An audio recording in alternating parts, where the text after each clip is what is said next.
Hey, I'm Tiki Barber, and you're watching Performology, presented by Gillette Clear Gel.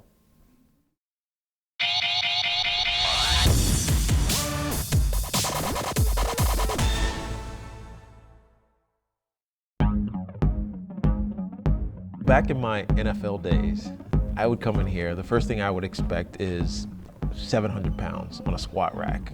Get on the leg press, warm up with 1,200 pounds. Get in the bench press machine and put on 350 pounds. It was weight, but it was short repetitions. I was building for explosion in 1 second or 5 second intervals, as opposed to what most people do when they work out, which is build for endurance, build for sustainability. I was built for power, but it was necessary. I had a job that entailed me getting beat up and being able to sustain that while still being productive.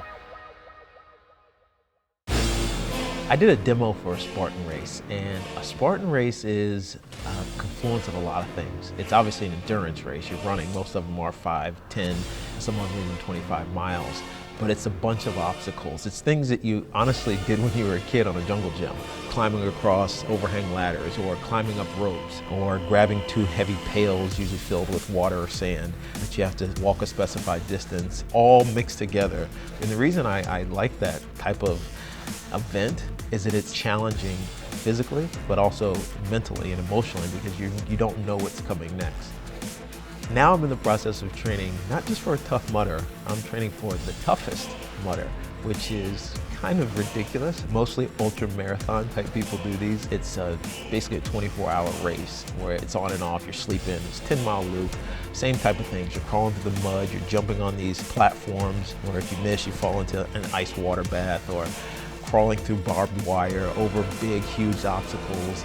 I'm gonna be filthy, there's no cleanness about it. It's gonna be fun for me.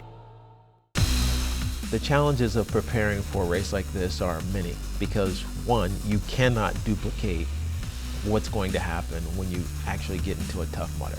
You just can't build a mud pit. You can't build a wall high enough. So you have to challenge yourself in different ways to build a functional endurance and a functional strength that will serve you. I have a very good trainer over here in Joe Carini, who can imagine anything, and sometimes he gets crazy with it, but that's what you need. You need something unexpected. And one was a yoke. It's a squat machine that you can load weight on, but it's just low enough that when you stand up, you can walk with it. And the reason it's difficult is because it's constantly shifting.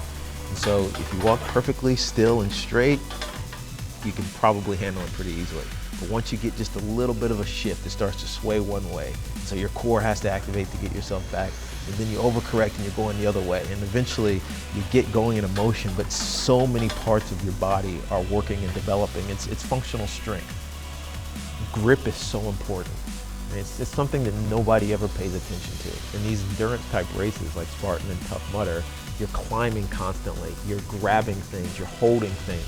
And as soon as you lose that ability in your forearms to squeeze, you can't go. You can't climb a rope if you can't squeeze it. And so Carini has this big machine over here, which is just basically a gripper. You load it up with as much weight as you can and just grip this thing as hard as you can for as many times as you can until you fail. And you stop and you do it all over again. It's probably the most important thing in these type of events, is having a great grip. Toughest Mudder, I'm coming for you. But don't hurt me.